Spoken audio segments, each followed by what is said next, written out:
The one takeaway that we want everyone to get from an event like this is to strengthen their determination to stop a belief in externalities. Externalities is a fancy way of what you and I would call hidden costs. And the founders of the corporate responsibility movement over the years have worked very hard to help the public, governments, and corporations realize that many of the costs of the goods and services that they produce or provide are in fact hidden. That doesn't mean they're not paid. They are in fact paid. We pay for them every day. We just don't know where the true cost lies. So the real challenge here is to inspire this group of movement leaders to go out into the world and make sure that others are realizing that there's no such thing as a free lunch. Corporate responsibility is a many-splendored thing. Once upon a time, it wasn't even about the environment. Once upon a time, it was just about checkbook philanthropy. So the robber barons of old would treat their workforce shabbily for a couple of generations and then write a bunch of checks to salve their consciences and get their names on statues and parks. We still see them to this day all over the country.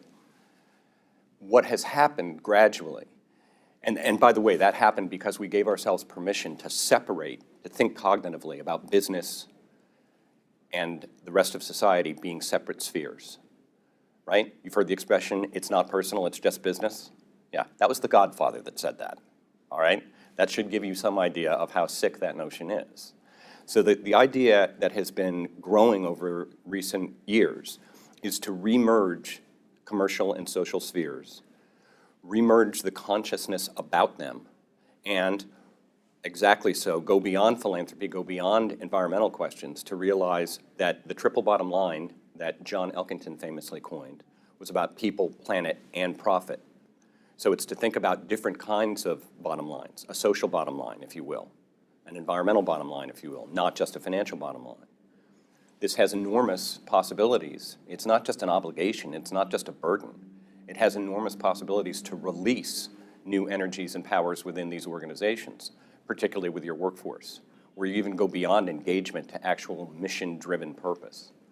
In my personal opinion, I think that the threat of climate change is so monumental and so potentially cataclysmic that that needs to be job one.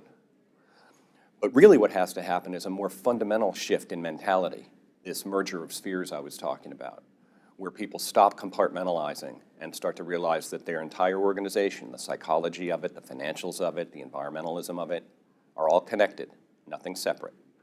So that's the top priority.